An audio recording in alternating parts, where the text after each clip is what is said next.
And we are live, guys. What is happening? Thanks for joining us and thanks for waiting in the background. Not only did I have to do my hair, Brandon had to do his hair. I mean, when you got two people with hair this gorgeous, it's going to take a couple extra minutes. So Facts. it is what it is. No. That's my favorite thing about dreadlocks. Tad and I probably have the same amount of hair care time in the morning, like 0 and 0. Right? Yeah, well, I wish I could say that. No, they don't want to hear about this, but thank you for joining us, Brandon. I'm so glad you can hop in today. I know you and Tad, when we aren't here on Tuesdays, you guys are on the KIS Organics YouTube channel doing the Tuesdays, doing the organic Q&A.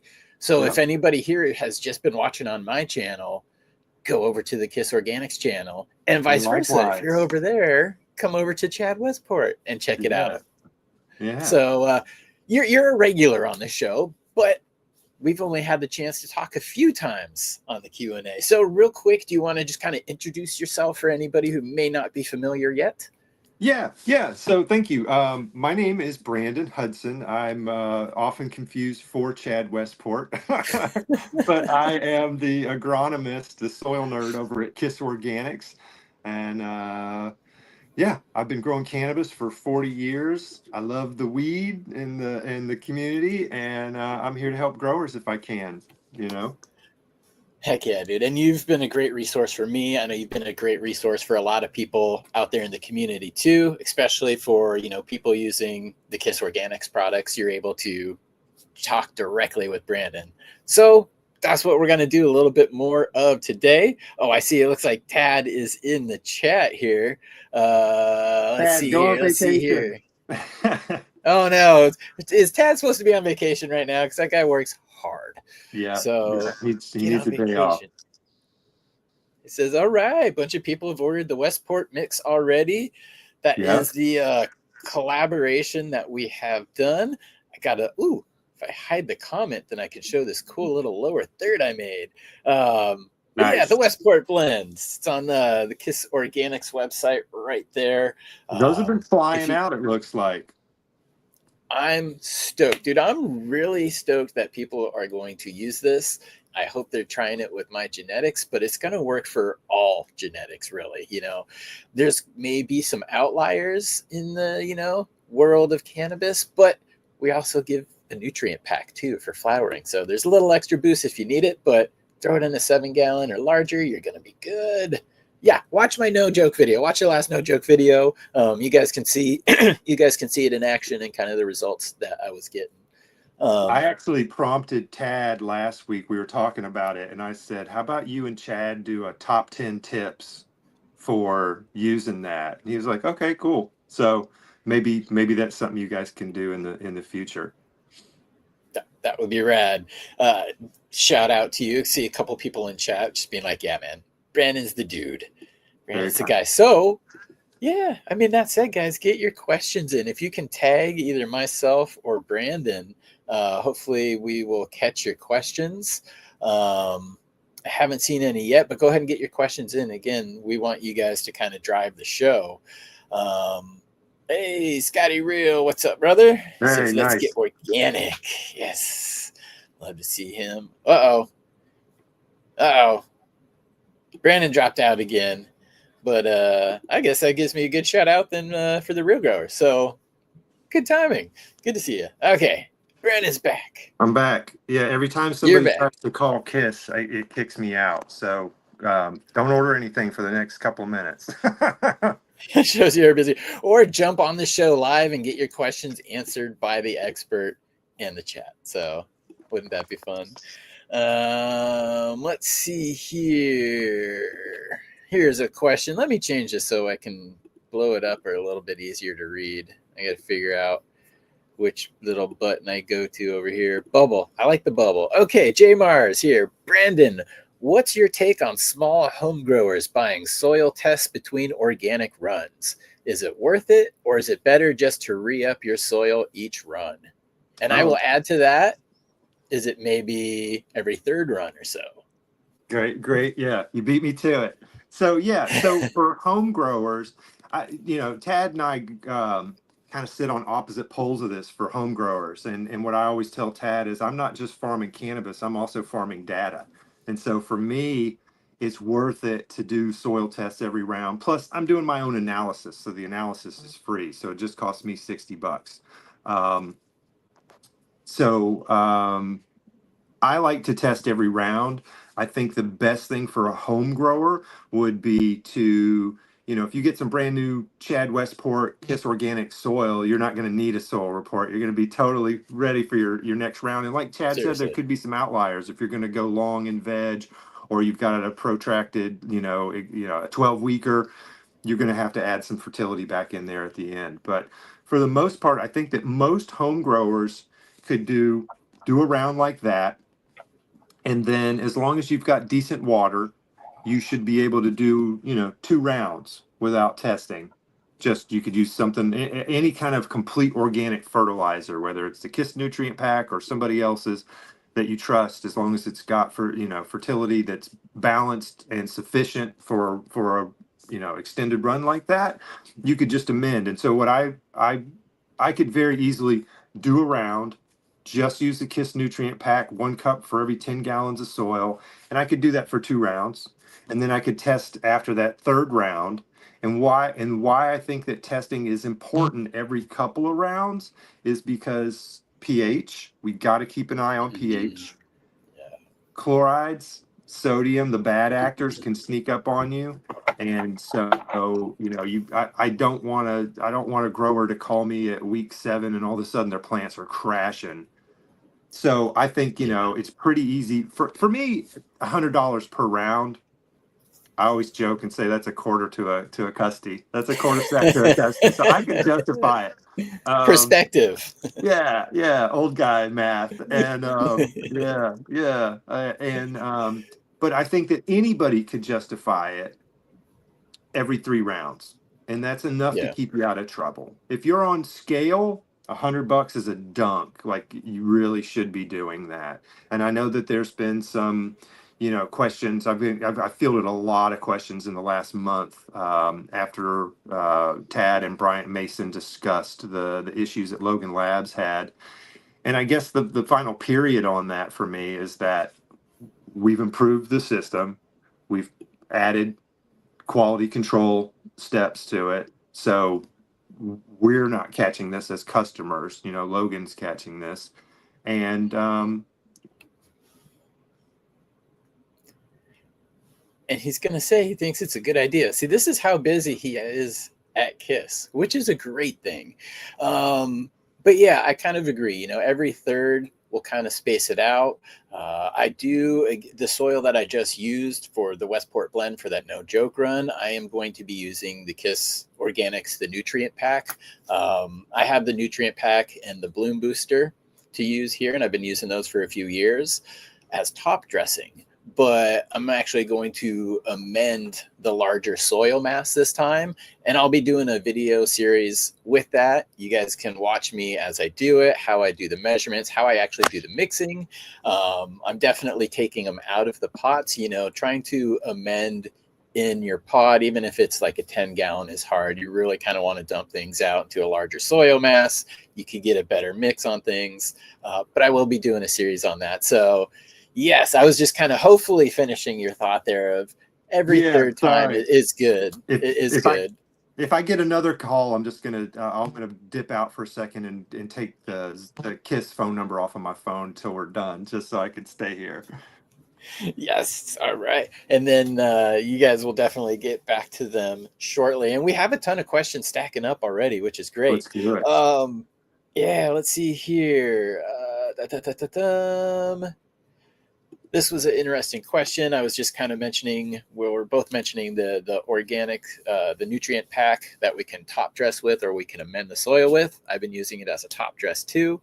But Dro asks, how often should I top dress organics in a 3-gallon pot using autos? I've noticed I tend to get deficiencies in mid to late flower when I top dress every 4 weeks. Every 4 weeks for an auto is probably 2, maybe 3 feedings. I would speed them up, especially in the smaller container size. I don't, because things will take, again, based off your biology in the soil and the microbes, things will take a while before they're plant available. The higher that population, the faster. But I don't. In 3 gallons, I would probably almost top dress probably every week or every 2 weeks. What do you think? I love all that. And so a 3 gallon, let's start with the 3 gallons. A 3 gallon nursery pot is closer to 2.5 gallons of actual soil. Like, keep in mind that pots, I don't know why they do this, but pots are never the size that they sell you. And so you've got less than 3 gallons in there.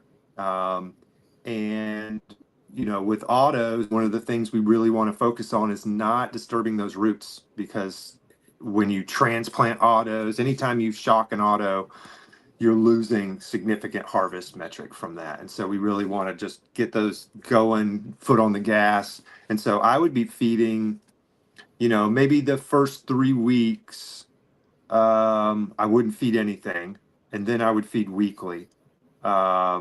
If you're using the KIS nutrient pack, you could do 1 cup, per week up through, I don't know, week 5 maybe, and then that week 6, just let it run out. I like to get a fade at that point. And so another thing that's difficult with the small pots, 1 gallons, 3 gallons, even 5 gallons sometimes, is with a robust plant with good biology and adequate phosphorus, you're going to get a ton of roots. And so there's not a whole lot of soil that you can actually dig into to apply a dry amendment. So a lot of times I like Pacific Grows fish hydrolysate, the 2-1-0.3. That's kind of my go-to liquid Band-Aid if I've got small pots. And I do a lot of small 1 gallon pots in my R&D room, because I've always got plants in my beds, but I'm also like, people that know me well know that I'm a genetics just, I'm trying to think of a good word for it, but yeah, all the bad words I could think of it. But I love genetics, and so I'm always popping seeds. So I've got 1 gallons just everywhere, in between rows, on the outsides, all that kind of stuff. Um, so yeah, I would feed. I wouldn't feed the first 3 weeks. Then I would feed weekly, maybe a cup of the. And if you're using something different, if you're using the liquid, if you're using fish or whatever, you can follow the directions on the bottle or whatever. But yeah. Cool. Right on. Thank you, Joe, for the question. I see we get some other ones in the chat there. And this one possibly is going to come to you here, Brandon. But it says questions, thought on yucca and how to use it. And yucca is what? A surfactant, makes water wetter, helps it get Yeah. into the plant. Okay. Well, it helps Take it it get into the away. soil. So, So, okay. water is a polar molecule. You've got, let me see. So you've got an O, and then you've got an H, and you got another H, and so you've got a molecule that has a positive and a negative side to it. And so water likes to, this negative side likes to grab this positive side. That's why when you fill a glass up, you can get that bubble of water above the rim, because the water's holding on to itself. And so what we want with a wetter spreader, whether it's aloe, yucca, 2 drops of Dawn dish detergent, or some Castile Dr. Bronner's, there's all kinds of things that you can use. But the thought is that if you've got dry soil, if I've got soil that's been sitting, which never happens with me, I'm 24 hours and I'm right back in. So it never happens with me that soil dries down. It will happen in the seed shed, where Mhm. Tad's dad does the bulk of his starts for the year. And so we'll have cocoa bricks and peat and stuff that sits in there, and it gets really hot and Crusty. dry over the year. So at that point, just to get that stuff wet, I'll use, Quiaha, Yucca, Aloe. I usually just go for some Dr. Bronner's, because that's what I use on the locks, and that's what I use in the pots. So Predictable. yeah, but so what it is it breaks that surface tension. It's something to get between that positive and negative and separate those water molecules so that it can actually penetrate the bed. So I see a lot of folks that use aloe and yucca on a regular basis, just with every feeding. Um, and I always kind of joke, I'm like, find me a soybean guy that does that, because I need to get in his pockets. And so, like, I don't think it's something that you need to do. We kind of preach that water only. Um, get a couple of, rounds in water only, do your IPM, do your trichoderma, your Bovaria, that kind of stuff. But as far as how you deal with your plants and their fertility, I don't like to add anything for at least 2 rounds if I'm a newer grower. That way I've got a base data set so that I can make a determination. Okay, I spent $100 on aloe this round. Did it make a change? Right.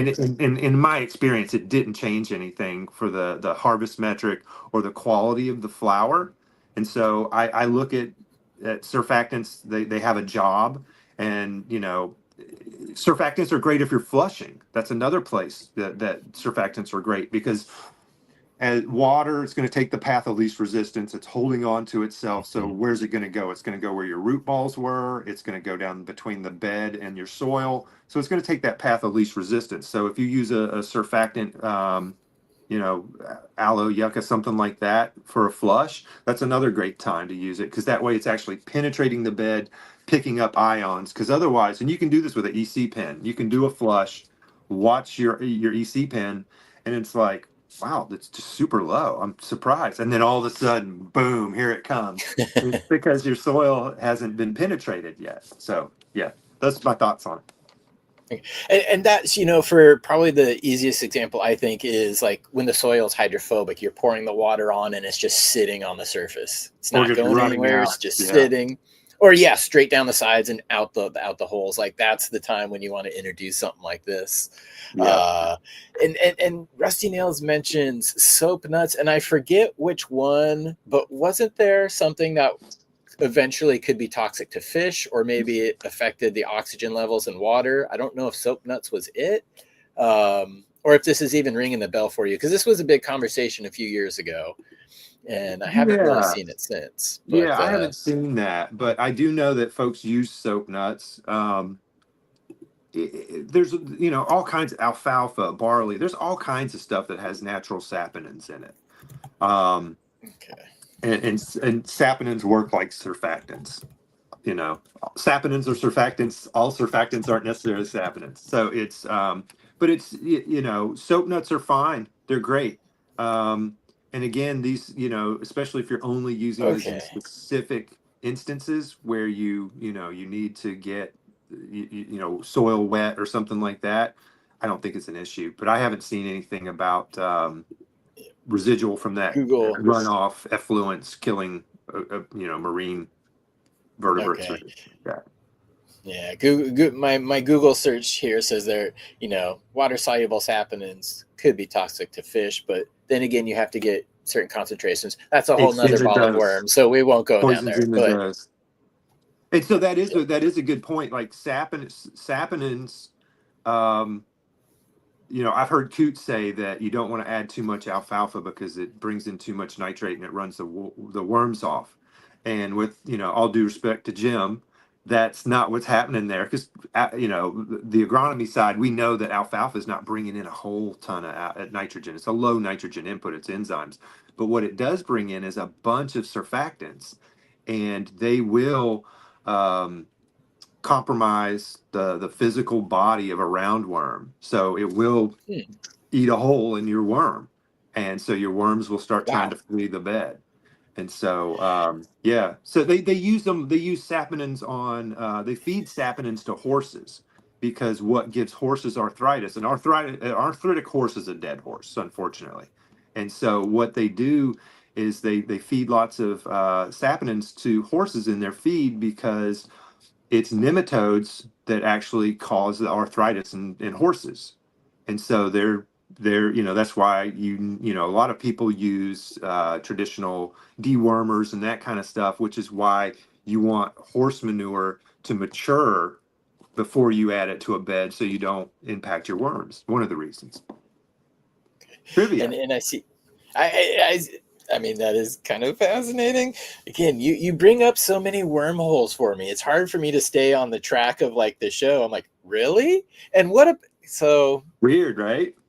I'm gonna focus. Yes, I'm gonna be like Tad, who I think it sounds like needs to go on vacation here, but He he's should still he should go on chiming in. vacation. Still chiming in on chat. And I do see some other questions where he's responded to, and I'm going to put those up as well over the course of the show here. But he chimed in and says some saponins are toxic to marine creatures. Don't use them excessively near streams, and it's probably fine. So, yeah, like you said, poisons in the dose. But thank you, Jamar Foster, for that question. We'll go to the next one here. Chad Westport, what week of flowering do you cut off watering in? Good question, because I do kind of talk about I like to drought stress at the end. So it's more or less how many weeks until harvest versus what week do I cut it off. I like to drought stress the last week, probably 5 to 6 days at least. I want the plant to look a little crispy sometimes. It's not the sexiest thing at harvest day, dying on the vine a little bit. But drought stress has been shown to increase oils in a variety of plants. And the oils are in the form of trichomes and terpenes and cannabinoids in those trichomes on the plant. So, yes, that's why I do it. It can promote more of those oils in the plant. It's not going to increase your biomass. It might not even necessarily increase the density of your trichomes. I kind of think it does, but I know that it has been shown to increase the oils. Again, that's all we're really after here. So yeah, about a week off is where I cut it. So not the sexiest. I always make sure I take my harvest video like 5 to 7 days before I actually harvest. Nice. Well, shameless KISS plug. Tad just did his most recent podcast that we dropped, the KIS Organics Cannabis Cultivation and Science podcast for folks that are not familiar with it. He just dropped a really cool interview all about secondary metabolites and stresses that create those. And I learned some stuff.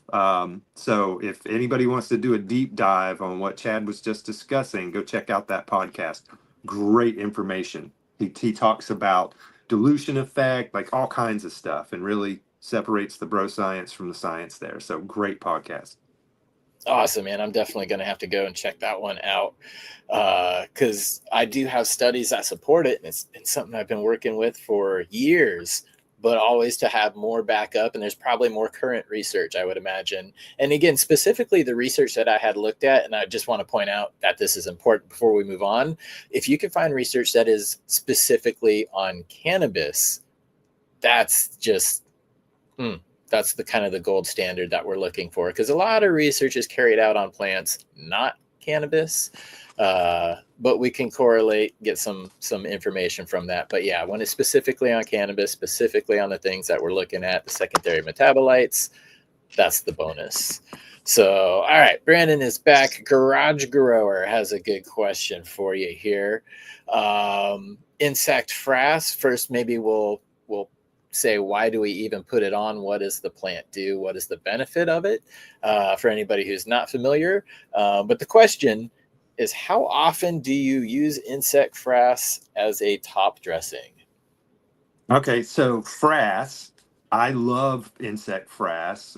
We have a couple different ones that we offer at KISS, and so I've got two that I use personally.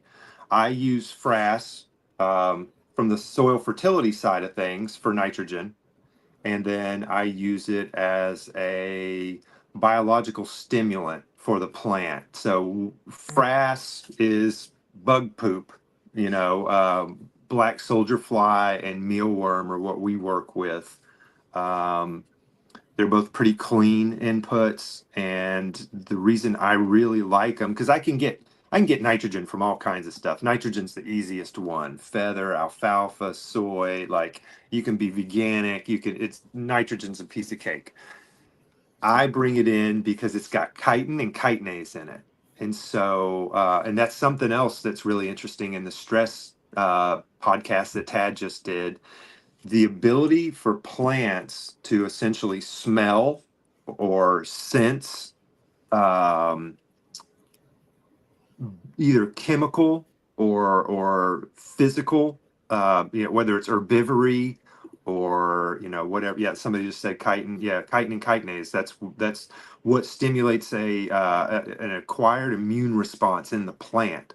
which can help with the trichomes and the secondary metabolites. So how often do I use it? I use it at the beginning of a round as part of my nitrogen, my total nitrogen count, and then and for that biology.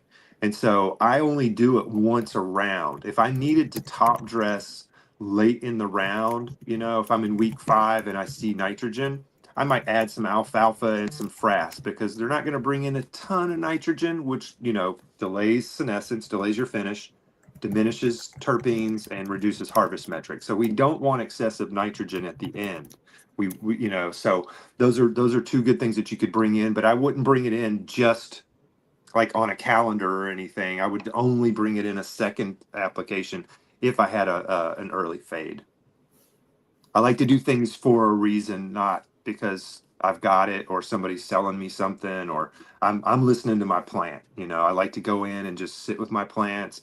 I try to do that early on in my workflow because once I get into it, like I had to do that heavy defol the last couple of days and like you're in there doing the plant Jenga, and I'll be 57 here in a couple of weeks, and it gets harder. It gets harder, and so yeah, you got to do the plant yoga, man. You Move got to things get in around. there. Yeah, but Yeah, so I'm only adding stuff if there's a reason to add it. So I get in there and I look at my good. plants and what are they telling me? Are they happy?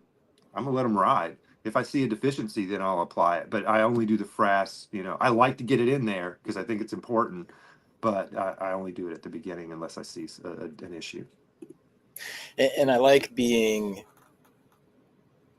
or not like you said, kind of not necessarily applying it just because I can. Kind of, a lot of these things are secondary, and there is a potential over time to throw the balance off in the soil if we just Yep. go too hard, unnecessary. And balance, particularly in this style of growing, is what it's all about.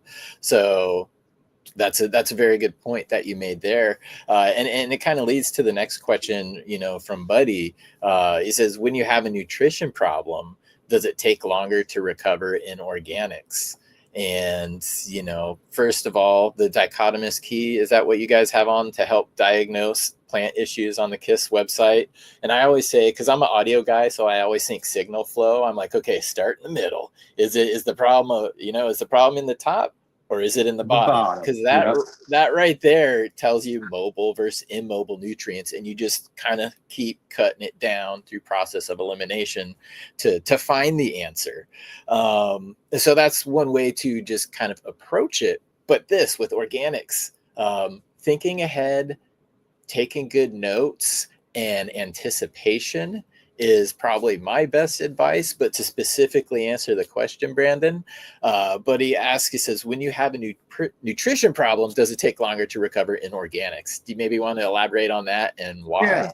Yeah. So I love what you just said. We want it to, so like if I have a tissue test mid round, or if I have a visual identification, and that's what you were just referring to with the dichotomous key that we've got at KISS that starts at the bottom or the top of the plant. Is it mobile? Is it immobile? It'll help you figure out what you're looking at, what your issue is. And then, and it starts before that. Is it biological or abiological? Is it abiotic? Is it a fertility issue, or is it a pest or pathogen issue? And so once Mm-hmm. you've identified an issue, certain things are really fast. Potassium, calcium, magnesium. I can usually turn that around 24 to 48 hours, and that's because I use sulfates. Sulfates are highly reactive. They dissolve in water, and they're almost immediately available. I'm not, organics. Most of what we think about in soil food web conversations are, I put this input in, biology breaks it down, now it's available in an ionic form to the plant. So we have a middleman that usually takes anywhere from 7 to 14 days, and so it does take longer if you have it. Like if I see a nitrogen deficiency and I drop feather in there. Particle size is a real big part of this conversation. So I'll have some Yep. fines. Those fines will probably be available pretty quickly to the plant. Now, if I add the Pacific Grow Fish hydrolysate 210.3, that's pretty immediately available nitrogen and phosphorus because it's stabilized with phosphoric acid. And so it really comes down to the individual nutrient and the input that comes down to it. But in general, that's one of the frustrations that growers who come from salt to organics, they they Yeah. smoke some Yeah. of Chad's fire organic flower, and they're like, "How'd you do it? I want to do that." So they get on the organic train, and then they get really frustrated because they're used to this immediate response from an ionic solution, which is, J.R. Peters or Athena or whatever. Um, I think that you can be predictive, after you Hmm. learn a genetic and you learn a pot size, you can get to where you Yeah. know that week 3 you need to add this. Um, because it's hard to catch up with organics. You really want to be, taking notes, knowing your genetics. Um, like the last question, we don't really want to just start throwing stuff into the pot in case, because we could really throw things off, So I yes, it does slow things down as far as recovery, but it really comes down to the individual element. If it's potassium, I'll have it fixed today. If it's, if it's, if it's phosphorus, it's going to take a while, because what are we adding for phosphorus? Soft rock, bone, those sorts of things. Those are hard to break down and take some time. So it really comes down to the individual input. Yep. And sometimes foliars could be a benefit there too, just for some immediate action as well. Yep. And also And, too, and that's where, throw a teaspoon throw a teaspoon of fulvic in if you're doing a foliar. okay, is Just to that going help to with the help uptake. absorption? Yeah, it's going to Okay. help with the Uptake. Yep.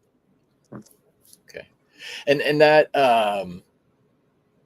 too, is where like the synganic approach came in, because for many years that's the approach I was doing. It's like I was using an amended soil, I was trying to use natural ingredients, but for that little bump, like right at transition, I would feed some synthetic nutrients. So it's kind of a synthetic, it's a band-aid if you need it.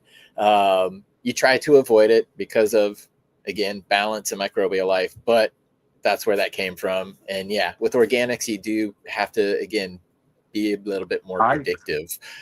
I coach a lot of folks who are going salt to organic, and just organic growers who want to move things, because flour, it's pretty hard to speed that up or change that. There's a couple things you can do but it might get you a couple of days, but that's it. So a lot of times I'll Yep. recommend a half strength fish hydrolysate with a aerated compost tea, because the nitrogen from the fish really kicks off that tea. It's a food source for the biology, so it gets your cycling raging. And then the phosphoric acid used to stabilize it. Phosphorus has been sold in the hydro stores for flour. What phosphorus is required for everything. It's your energy exchange in your plant, but it's really important for roots and root development. And so getting that in immediately, now your roots aren't just in this little clump. They are able to spread out into the whole bed. And that's where the magic happens. With the larger the ecosystem with organics, the easier it gets. Indeed. And I just wanted to highlight that comment too again, from Rusty Nails. He says, "You'd be surprised if we say there's almost never a nutrient deficiency in organic," and that's not in, well, it can be true. A lot of times what I see, it I'm throws not. people off, and the reason why I wanted to highlight that comment was because there are other things that can cause problems with that. One is just watering practices. If we're not watering correctly, there still could be the proper nutrients in the soil, but you're looking at leaves of a different color or leaves with certain spots, and that can kind of throw people off. I just wanted to open it up, if there were any other, Yeah. things that you may think of or that you may have seen where the soil nutrition was actually on point, but it was something environmental or otherwise Yep. contributing to that. Two big areas where I see that. One is lack of solution, and this is something Tad and I've seen over and over and over again. You go to a facility, and they've got all these trace element issues, visual symptoms. The soil looks good. It should have everything it's got. So what's going on? And so if you're overwatering, you're creating fine tip or fine root hair death, and you're not getting uptake. If you're underwatering, you have a lack of overall solution. And so if there's not solution and you're in a big bed, you've essentially just made it a small pot again. And so there's not access. And then the one that's really, kind of infamous that we all see and we're all pretty familiar with is calcium. You can have plenty of calcium, anything that travels in the xylem, boron's another one. But if your VPD is off and you're not getting good transpiration in your plant, and so that big calcium molecule can't get pulled up into the plant, you'll see a calcium deficiency whether you've got it or not. Excessive speed over a particular Mhm. leaf, you'll get that necrosis, those spots, and the marginal, especially on the little serrated edges. You'll get that, and it's just because it's pulling so fast that you can't get the calcium up into the plant. And so there's situations where you'll have root pathogens, root pests, overwater, underwater, VPD. There's a lot of things that can create a problem, even with sufficient balanced soil. Thank you for that. I'm reading through the questions here. Sorry, I dropped off there at the end. I'm looking at Tad. He's still in chat.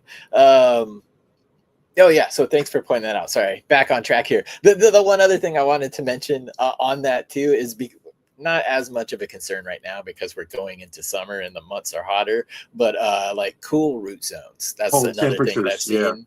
Yeah, if like the root zone is too cold, even though the nutrition is in the soil, it causes a problem with that transpiration. Like you were just saying, it's not transpiring Mhm. as much, it's not pulling it up. So yeah, root zone temp was Well, and another one like I wanted to nitrogen mention. and phosphorus are highly temperature influenced, and it's just that the biology is not working on it. The biology starts to go to sleep, and so it doesn't become available. So yeah, temperatures. I've been to facilities where their VPD was perfect, but the room was Hmm. 60 degrees. Oh, So things are moving really slowly. They're not going to get a fungal yes. pathogen, that's true, but they're also not going to get a harvest either. So No. it yeah, it all matters. I can't remember who it was that talks about the importance of environment, all the different nutrients, all that kind of stuff, and they're like, would you rather have a brain or a heart? Because you need both. And their point was that it takes the environment, it takes the fertility, it takes the biology, it takes all these things to be dialed in. Yep, absolutely does. Again, going back to that balance, it's more than just the soil. And we had a question here earlier, and Tad threw in some good answers, so I'll just pop them up here because I'm glad he answered them. My favorite thing about the Westport blend is the first ingredient is black oil or black owl biochar. Because I mean, Twin Peaks, it's the owl. I mean, the first ingredient. Yeah. But he says, what is the difference between the biochar and the Westport blend? Both of which I have used, both of which I like and would recommend. But Tad had kind of come in, put a couple answers in here. And he says that the Westport blend has biochar and insect frass, something again we were just talking about today. The water only soil does not have biochar, and it has neem and karanja. Those are the biggest differences that he points out. And the biochar soil has same ingredients as the water only, but more biochar than the Westport mix. So Yeah. And those were the inputs. you can always push your biochar up. We try to stay, like a max would be 10%. And that's for somebody that's got, let's say you've got a field grow and you've got really bad lead levels. You might want to go as high as 10% to try to tie up some of that lead. Um, for most growers, 5-6% is plenty because we're really thinking of that biochar for its water holding capabilities and for its biology enhancing. It provides a home for biology. So Okay.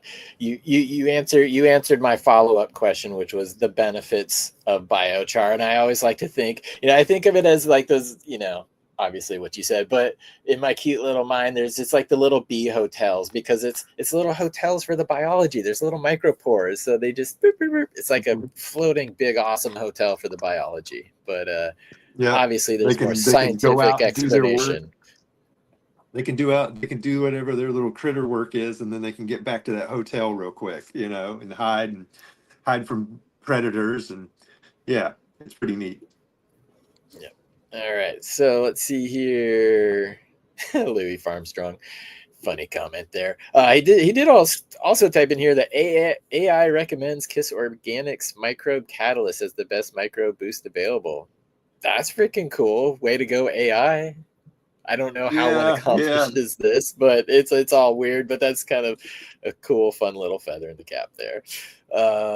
yeah. Let's see Just keep in mind, here. folks, that I know a lot of folks mine AI these days. Just keep in mind that AI has access to bro science just like we do. So, Oh, it's horrible, you know, man. I yeah, did a from lot of the stuff I yeah. see in Chat GPT is pretty funny. And I have people that will send me like a 6-page thing and I'm like, you know, some of this is not going to stack.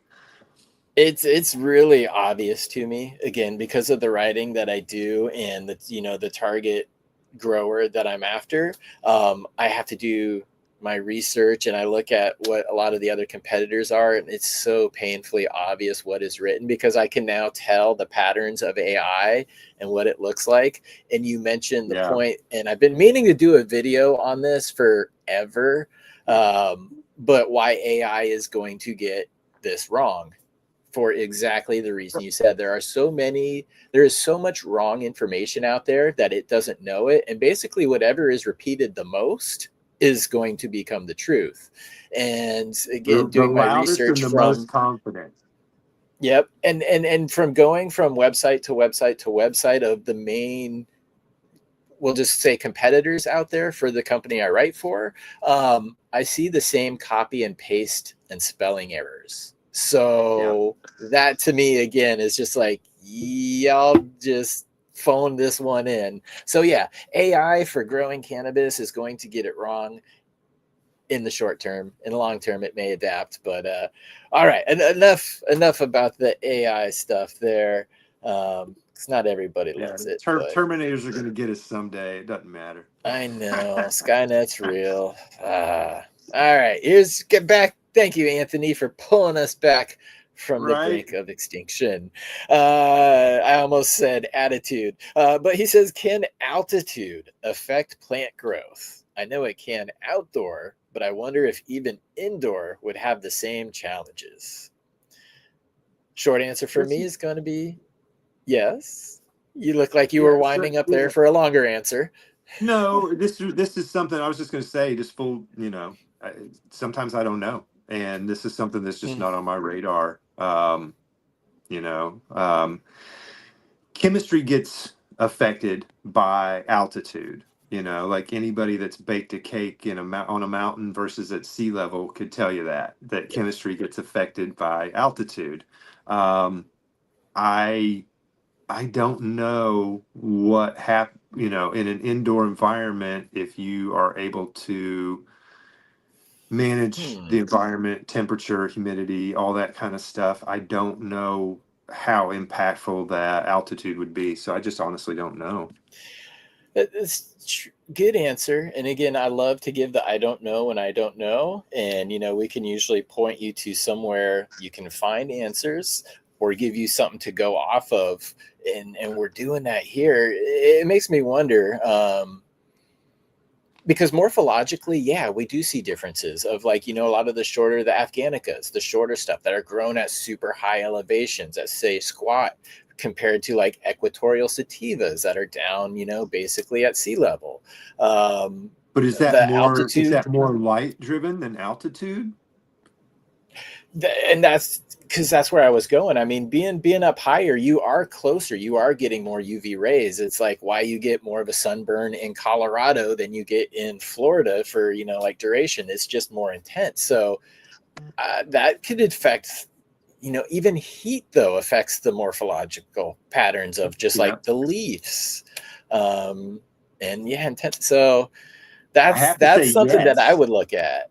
You know, Yeah, if I was on a game show, I'd say yes, but I don't, but I totally. can't, I couldn't answer the technical side of it, you know. Well, good question, Anthony. Thank you Yeah, for stumping us and giving us something to think about. Because something to study later. again, yeah, well, again, just going back to like controlled studies and all of that, it's hard to replicate. Because if you did duplicate the elevation of like the Hindu mountains, uh, uh, but you were controlling the temperature and like humidity to something where it's more susceptible, is it going to have the same effect? Because the altitude is independent of the environment. And it's I'm a thinking whole ball of barometric wax. pressure and and temperature and why is it doing this? So um, temperature, barometric pressure, and then both quantity and spectrum of light. I think those would be the factors in play there. But again, I just don't know. Okay. Yeah, me neither. We'll leave that one there, dude. Again, thank you for the question. If you guys in Yeah, chat well have done. more questions, please go ahead and try to type those in chat. Sorry if I missed yours. Real quick, I wanted to hit this one. CK Bush, generic question. I have some videos on the Chad Westport YouTube channel about defoliation, when I do it, how I do it, more importantly, what it actually looked like before I start and when I finish. I also had videos for in flower. So it depends on many different factors, but I do like to defoliate. And how hard, in a nutshell, I usually don't try to do more than 20% of the plant. Um, you could be kinder, you can be tougher, but I try to stick around there. Anything you want to add to that one real quick? I'm infamous for being like I terrify people. Like if I show up at your facility, people are trying to tackle me when I'm doing a defoliation on their plants. They're like, "No, what are you doing?" And I'm like, "I'm getting you all A and B grade bud. What are what are you talking about?" And so pruning, trimming, training, all that stuff is a very, where does art meet science the most in cannabis Right. cultivation? It would be watering, cure, and training, defoliating, all that kind of stuff.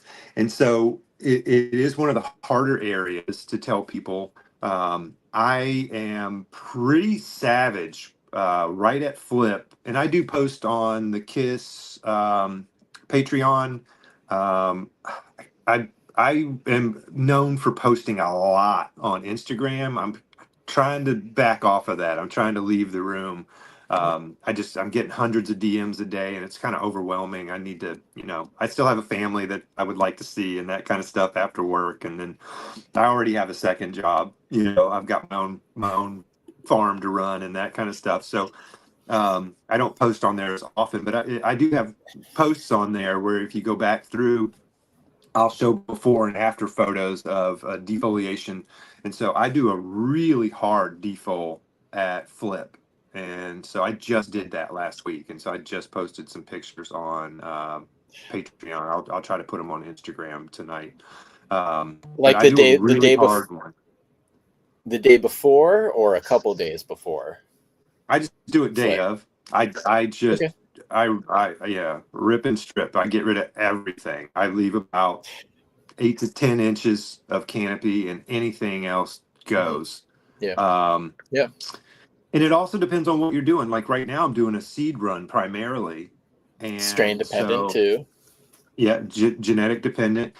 And so I was probably a little more harsh this round just because I wanted to get rid of all the small stuff, and just Yeah. because I've got so many plants packed in there because I'm doing a seed run. So, but I like to do one usually at flip, week 2, week 4, week 6, and then at that point, I'm just kind of pulling individual leaves. But I do hard defoliations throughout. I'm not a schwazzer. No I was, Patrick Schwazzy. No Patrick yeah, Schwazzy no, around here. no Patrick Swazzing. Yeah, I was gonna ask that, but like you said too, I do kind of have defined times that I do it, but I'm also a grazer. Like I'll take at least 1 or 2 leaves a day sometimes, just because I'm staring at the plant for that long. Um, so yeah, Well, thank Tad, you. Tad and I joked about that because, like, if we're in his room, we both Mhm. instinctively just start pulling leaves. He's like, "I can't help it," and I'm like, "Yeah, I'm the same." just something to do there. All right, Scotty Real in the house. He's got a question for us. He says, how do you use silica in organic production? Maybe like, how do we incorporate it into the soil? Like, what's a good Yep. method or ingredients? So if anybody wants a deep dive on this, again, back to the KIS podcast, one of my favorite ones, I know it's one of Tad's, Dr. Wendy Zellner, I think. It's everything Okay. silica. And so there's crystalline and amorphous are the two primary forms of silica. And so we want something that's, I've seen people that add sand to their beds hoping that they'll get some silica. Probably not in my lifetime, And so AgSil is my go-to. I know that there's a guy out there that recommends putting AgSil directly, the powder directly into your soil. Um, that's a really bad idea for a couple of different reasons. One, the pH is, potassium silicate has a really high pH, and so you're going to drive your pH through the roof at your soil surface. Um, so what I like to do is potassium silicate. I make a concentrate. I do 560 grams per gallon. You can tell I do this a lot. I know this off the top of my head. But 560 grams of potassium silicate. I'll take like a milk jug and I'll put half my water in there. And then I'll dump all the powder in. And then I'll just shake it, shake it, shake it. And you'll feel it get hot. And that's why you really, really want to just shake it and shake it. Um, if you Because of leave a reaction in there, it chemical puts out reaction. heat. Yeah, and so it puts out heat as it liberates. And so if you leave that powder stuck against the wall of a thin milk jug, it'll put micropores in, and when you come in your room the next day, it'll all leak out. So you Oh want to wow. you want to really shake it up. Then you want to add the rest of your water, and then you've got a concentrate that you can work off of. Folks always want to pH the concentrate. You can't pH a concentrate of potassium silicate. It's too reactive and it's going to lock out. And so um, I feed weekly with that silica, that potassium silicate concentrate. I feed anywhere from a half to 1 teaspoon. If I've got pest pressure, pathogen pressure, if I'm concerned about heavy metals, I'll do the high end. If I'm just doing a weekly maintenance, I'll do the low end, a half teaspoon per gallon. And then you want to pH that back to a safe range because it's going to drive your pH way up. Your pH might be 12 or 14. pH it back down to 7.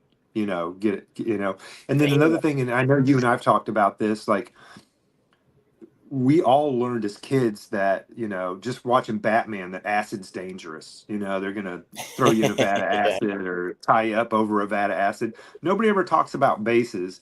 Getting a strong base in your eyes is just as bad as getting a strong acid in your eyes. So you want to use proper protective equipment, PPE, when you're using these things, and you want to manage your pH. And then just a weekly, I irrigate with it once a week. And yeah, it's really hard to over apply silica, and it does a lot of really good things for you. Awesome. Next question here, JMJ, because you mentioned the seed run here. Good to see you, buddy. He says, question, when on a seed run, do you recommend anything extra to amend with for quality seed? I'll jump in real quick. I typically feed normally, but I've recently, from reading James Loud, the cannabis breeding book, he suggests maybe, steady nitrogen, just kind of like a veg feed, maybe a little bit more. So I'm going to give that a shot. I haven't tried that yet, but I'm doing a seed run right now. That's the plant that I just showed you is the I'm remaking more No Joke. So there will be plenty of No Joke here in the coming months. But Nice. what are your thoughts on this? Do you do anything extra to the soil or feeding the plant differently if you're doing a seed run? Not really. I want to make sure I've got just overall good fertility and that the plants are happy and healthy. I Mm-hmm. wouldn't Mm-hmm. particularly push nitrogen. I would make sure I had adequate calcium for sure. Um, for cloning, make sure your moms have adequate calcium and phosphorus. That's important. But for seed runs, I think just overall health. And then on a seed run, I'm less likely to look for a fade. I'm more likely to, kind of like you were just Hmm. saying with James, keep the nitrogen going through the round, but I still like to let it taper off at the end. And then the big thing I think for seed runs, take it one more week. Like I see a lot of people pull seed runs, and I get a lot of love, man. Like uh, Demir Hodzik, I doubt he's on here right now, but I just got a package in the mail out of the blue with like half dozen Grateful Dead T-shirts and all this stuff, and some Uh, seeds and some pins, and a lot of really wonderful, beautiful oh, people send me seeds, and these aren't his seeds, but and those seeds look good. But I do see a lot of home growers; they'll send me their seeds, and a lot of them are kind of that white immature seed. You can tell it's not quite finished, and you can get some of those to pop sometimes. um mhm. but if you let that plant, if you've got an 8 weeker and you let it go 9 weeks, you've got a much better chance of having some good viable seeds there. Don't pull a 12 weeker at week 9 or 10 and expect to have good viable seed. So that's, I think, timing is more important than any specific thing with fertility. I just want to make sure I've got good healthy plants going into finish. That's the important thing. And again, I don't look at them as like a flower plant, even though you can still use it after you shuck it. So yeah, I'm feeding it. I'm letting it go extra long because, like you said, I want more harvestable seeds. I've even in the past kind of chopped like the top and let the bottom get a little bit more to go.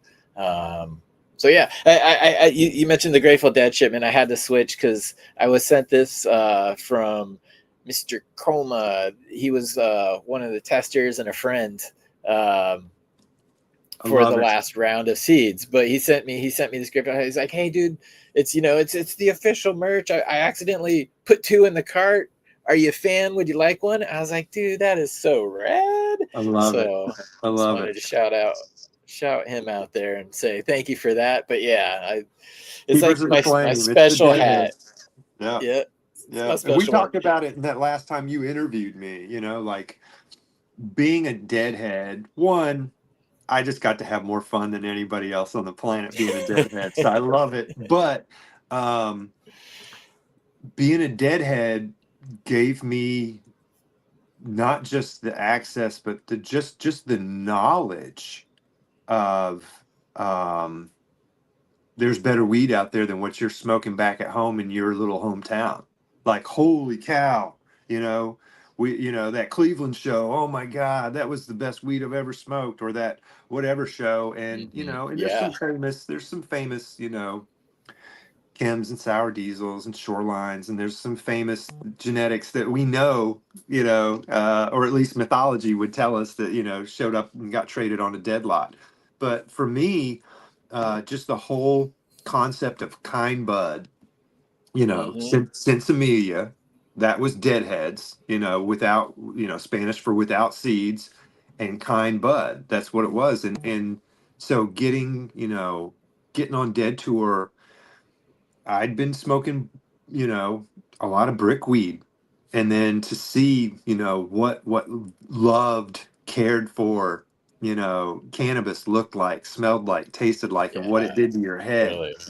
man. So yeah, I will always be grateful for all the friends, all the great times, but really being a deadhead is what really pushed me on that cannabis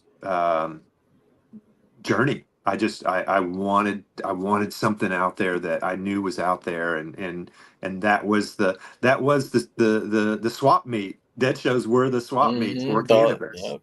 You couldn't go online, you couldn't talk to anybody, you couldn't, but man, you'd smell it. You'd smell roadkill skunk and you'd go run it down and you'd get yourself a bag. Um, yeah, so I'm grateful to Jerry and the boys forever.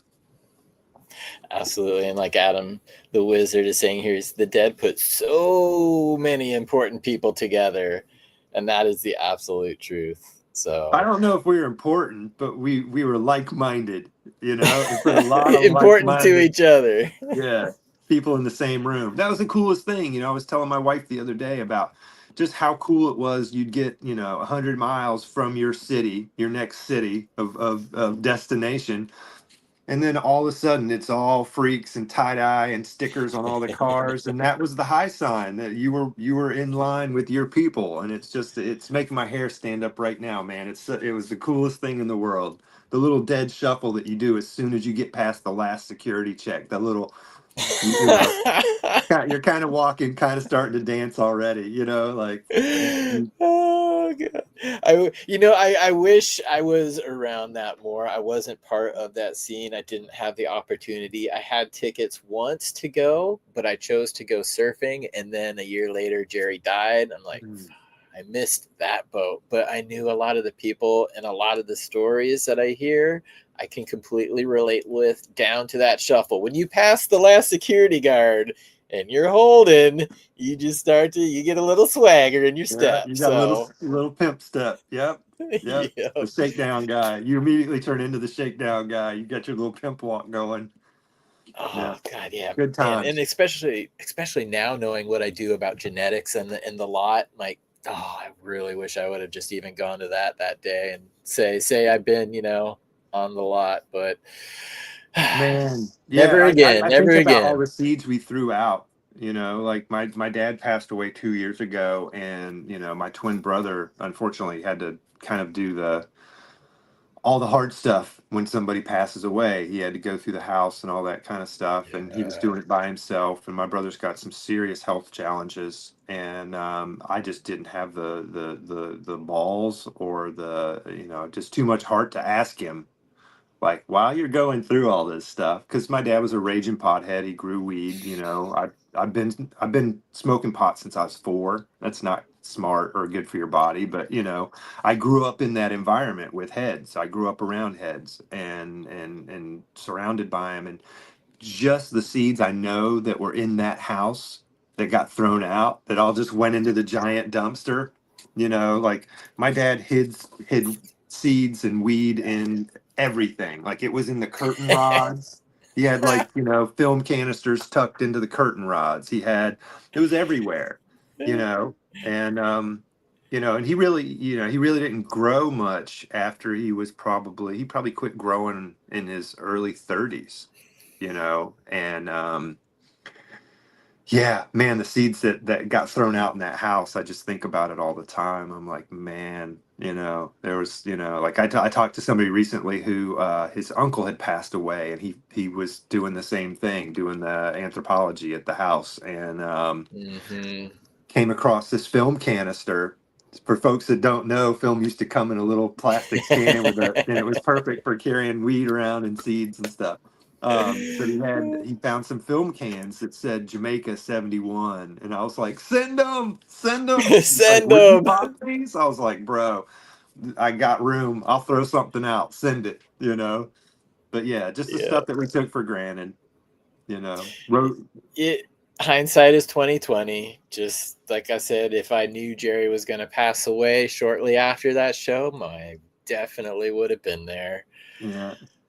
Good times go, good memories, and it lives on through a lot of people like yourself, because again, that community grew and it's moving on and morphed into other things. Yeah, So yeah. it's The still scene, the scene around. has changed, but the spark that started it is the same, and so that flame is continuing and being handed down to young people, and you know, um, I love to see.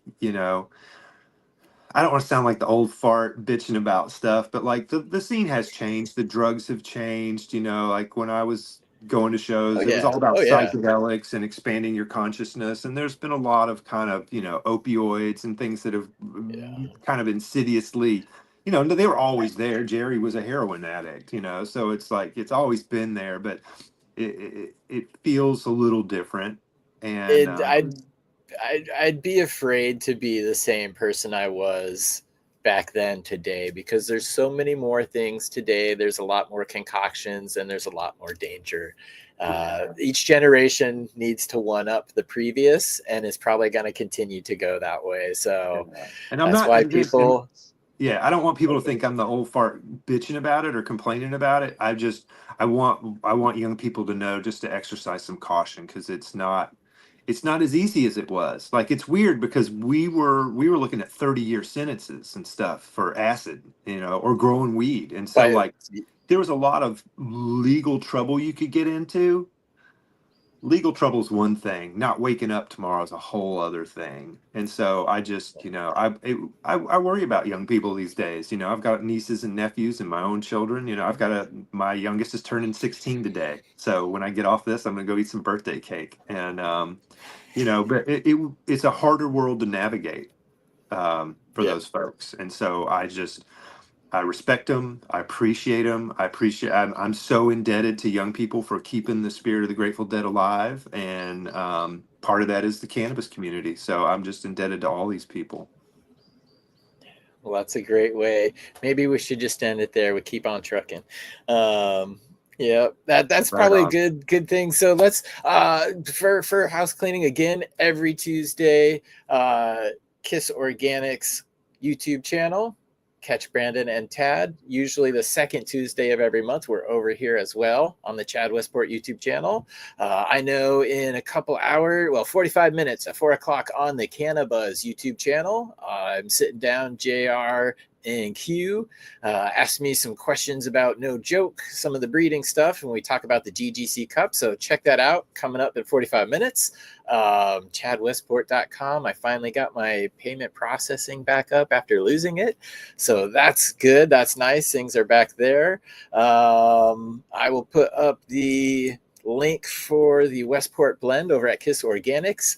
But Brandon, do you have any housekeeping or any places where people can find you?